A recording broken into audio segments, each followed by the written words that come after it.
Hello everyone. Today we are going to be talking about hazard identification and intervention. Hazard is anything, environment, situation, task, equipment that has the potential to cause harm to people, equipment and environment. Harm such as ill health, injury, permanent disability, fatality, and equipment damage, destruction, fire, explosion, release of hydrocarbon, and environmental pollution. These are what hazard can do when it's not identified and it's not controlled. And how the intervention come in? What is intervention? Intervention is the art of interfering to prevent hazard from causing harm. But can you intervene on what you don't know? No. So you need to know what hazard is and the techniques to identify and control it before you can identify. In this video, we are going to be talking much about this. But first, I want us to watch this safety video. The title of the video is Story of Ajala, the story of Ajala. Very interesting video on intervention and compliance. After the video, we'll come back and discuss about hazard identification and intervention. Having taken care of his morning runs, it was time for lunch. Fred, are you ready? Just a moment, sir. Where is your driver, sir? Oh, he didn't show up at work today. Well, I hope he's fine.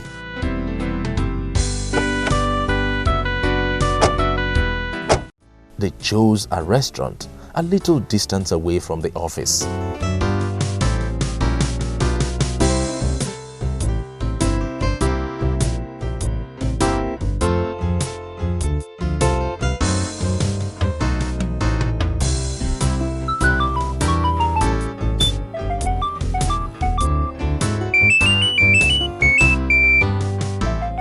Excuse me, my wife. Hello, love. Princess, what are you doing with mommy's phone? You want me to buy ice cream for you? Okay, I'll do that on my way home, okay? And I'll give the phone to your mommy. Mommy, Dad wants to speak with you. Hello, darling. Hello, love. How are you? What are you up to? I'm helping Junior out with his homework. Where are you? I'm having lunch at the usual place. Bye-bye, dear. All right, my love. Love you too. Bye. Ajala and Fred had such a good lunch time that he almost forgot his appointment.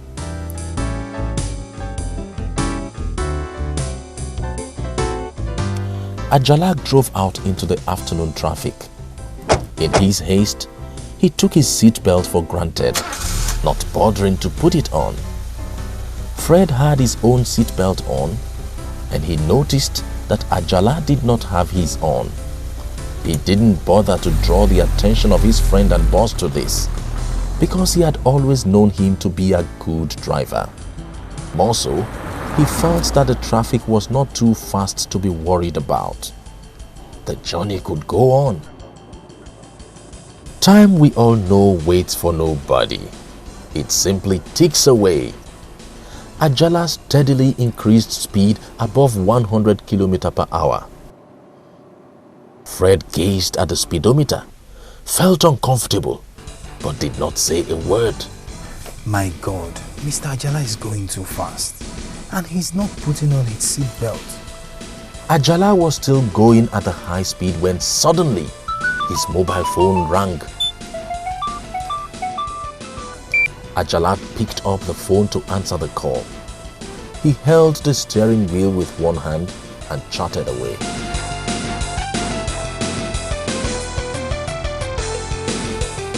He misjudged the speed at which he was driving as a bend rushed at him with a broken down truck a few meters ahead of him. He crashed into the truck.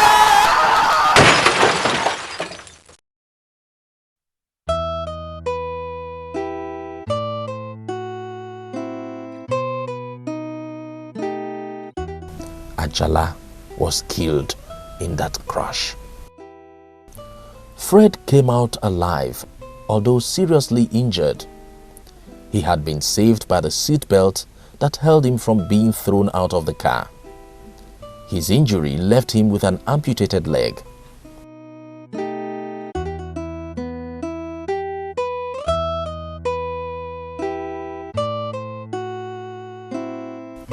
The reminiscences of the crash always filled the heart of Fred with sorrow and regret. It's a miracle I am still alive. So Mr. Ajala is dead. My God. This is my fault. I saw it coming. If only I had been courageous enough to draw his attention to the seat belt he was not putting on and to the high speed at which he was driving.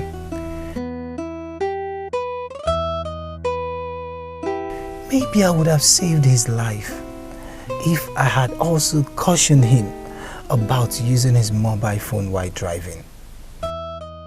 And look at me too. I have to live with this amputated leg for the rest of my life.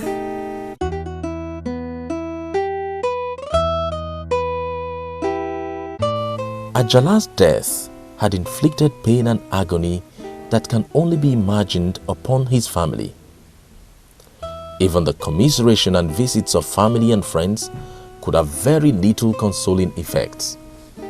Life now seems to hold a bleak future for these shattered wife and children.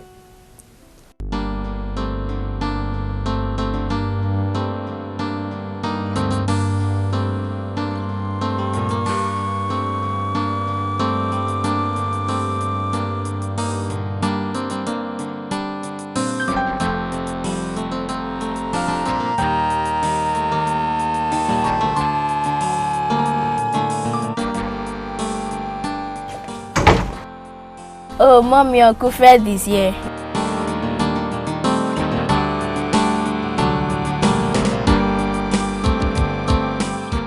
How are you? How is everything?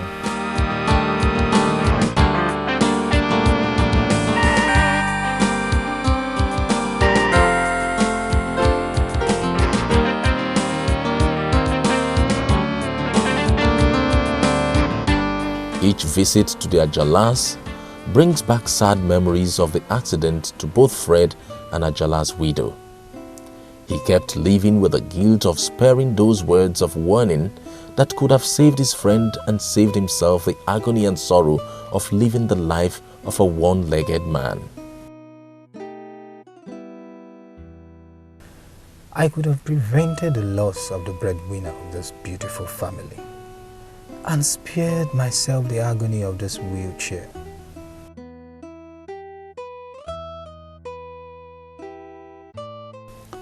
For Mrs. Ajala and her children, only time can console them.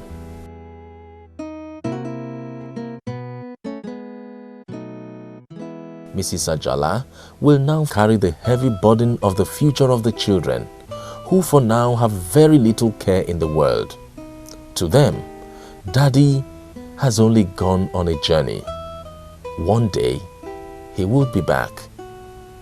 But will he really come back?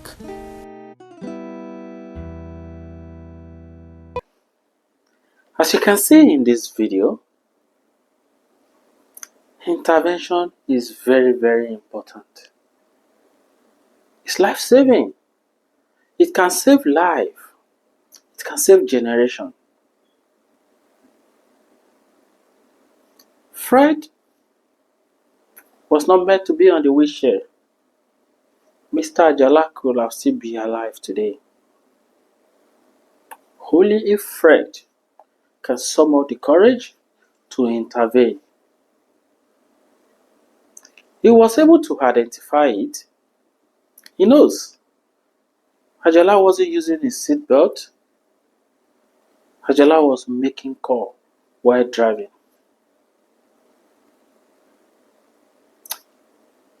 All he needs to save Ajala's life is to say, "Stop, boss. Can you please use your seatbelt?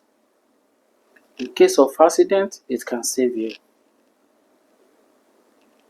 "Boss, why don't you stop somewhere very safe and make this call?" It's safer because you can be distracted and it can lead to accident. Accident can lead to death, permanent disability, or other injury.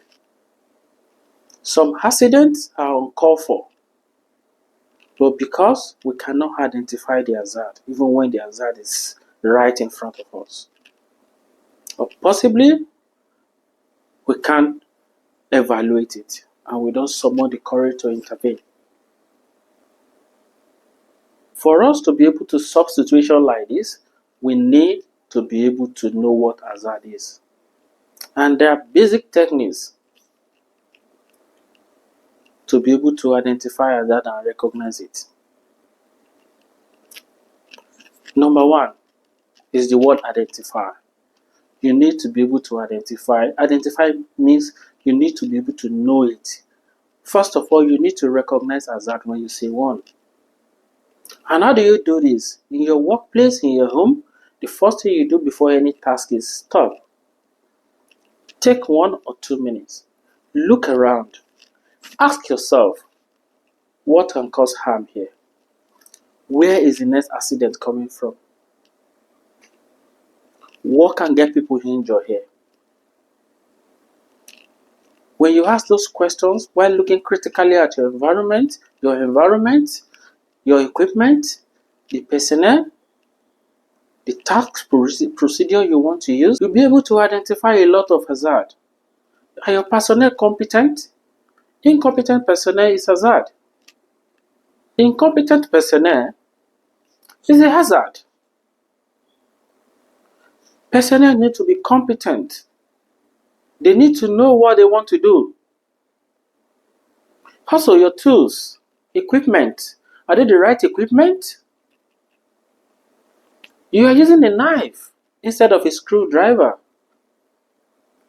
You can get hurt. That is not the right tool. So do you have the right tool for the job? Is there any defect? Don't manage tools. If there are any damaged tools, change them. You need to check all this. You need to check the environment. Is the environment conducive for the job? Is the floor wet? That can lead to trip hazard. Are there trailing cables? Housekeeping issue? You need to pay attention to your environment. The kind of job you want to do, can it go in that environment? For example, you want to do hot work, welding and grinding, close to a fuel storage. No, that is a no. So you need to be able to identify, look around, take your time, check everything, check the procedure. Are you following the right procedure? You can't afford to take shortcuts. Shortcuts leads to accident, injury.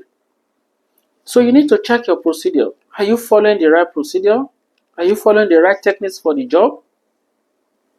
Once you're able to look at all the situation around the job, you'll be able to identify all the hazard, things that can cause harm to you, your workers, or your equipment or the environment. Once you do that, the next step is assess or evaluation. You need to check. You need to assess all the hazard you have identified. What is the likelihood or what is the consequence? What is the likelihood they are going to cause harm? And if they cause harm, what is the severity? You need to be able to determine this. For example, Mr. Fred was able to identify right in his mind that driving without seatbelt is hazard. Also, he was able to identify that making call is not good. It can cause harm. But I believe he wasn't able to evaluate the consequence of the hazard. If he has been able to evaluate and realize that this could lead to death, it could lead to permanent disability, no way is going to stop Mr. Ajala. He's going to stop him. He's going to intervene. But poor evaluation, poor risk assessment, or poor hazard assessment, he felt, okay, it's good at it. He looked away and he ended up on the wheelchair. And what about Mr. Ajala? Dropped dead because someone looked away. The third step in hazard identification is control. When you're able to recognize the hazard, you are able to evaluate it. The next thing is to put control in place. What are the controls? These are the hazard. This is the consequence of the hazard. Then how do we stop it? What are the barriers in place? You need to put barrier in place. For example, you want to do hot work close to fuel storage. These two operations cannot go together. So you need to separate, you need to take away the hot work or take away the fuel storage. So you need to check, can we do this welding and grinding somewhere else? Away from the fuel storage, or can we remove the fuel storage? You need to eliminate one. This is control. Also, you need to work at height. Height is dangerous. You can fall and get injured. Then, what is the control? Put on full body harness. Anchor it properly, 100% tie off while you are doing your job. This is another control. This is another barrier. Height is hazard. Harness while working at height is a control. You notice a wet floor in your home. The floor is wet and the children need to play around. Can you barricade the area or clean? Make sure you mop it and get the place dry. Or barricade the area, put warning sign so that people will not get into that area. That is a control in place. For Mr. Fred, he could have stopped Mr. Ajala. He could have stopped him and asked him, boss, put your seat belt. Please don't make call. This can distract you and it can lead to accident. Accident can lead to death. Please stop. He could have stopped Mr. Ajala. He could have stopped him and asked him, boss, put your seat belt. Please don't make call. So this is why you need to put control in place. Recognizing hazard is not enough. Evaluating it is not enough. When you evaluate it, there are supposed to be barriers to separate the hazard from causing harm. The fourth one is recovery. What is recovery in hazard identification? It means in case you are able to identify the hazard, you are able to evaluate it, and you are able to put control in place, yet accidents still happen. Then what happened at the end of the accident? In such a way, you need a first aid on site, a certified first aider. In case of accident or any injury, he can quickly attend to the injured person. This will reduce the severity. Also, do we have emergency number to call for ambulance, for medic, for quick rescue? Do we have stretcher in place? As an organization, do you have ERP, emergency response plan? Emergency response plan will help you plan better for recovery measure. In case of any incident or accident, you can easily activate your ERP and rescue can come on time and work can begin again. So you need to check yourself. Do you have fire extinguisher close to that hot work?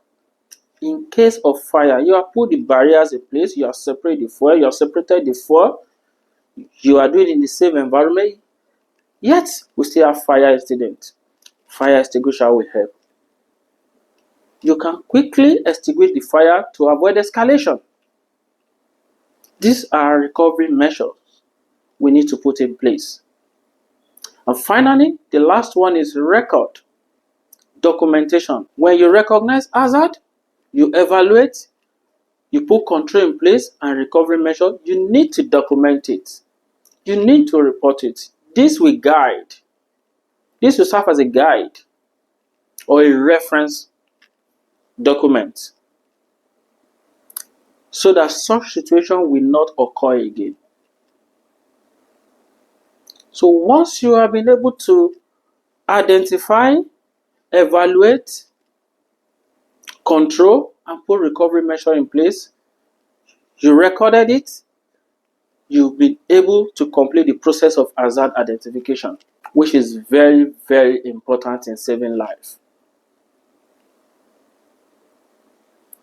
If you're able to do this, then the next thing is your ability to intervene.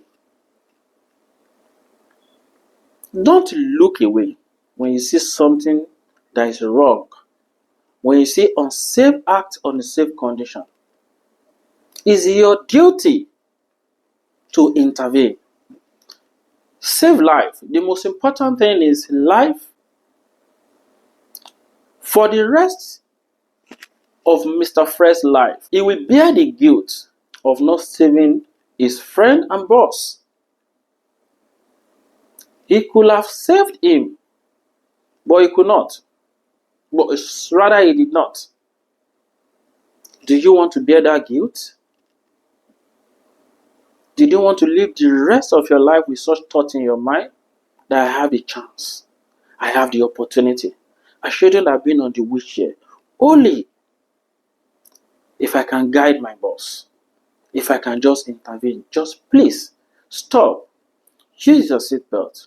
Stop in a safe place and make this call. Will have saved the day. So hazard identification and intervention is very, very important in our everyday life, both at home and at workplace. We need to cultivate the habit of intervening when we see something that is not safe. Thank you all. We'll be ending the video here today. Make sure you like and subscribe to this channel. Remember, if it's not safe, don't do it. Stop unsafe acts and unsafe condition today and save a life. Thank you.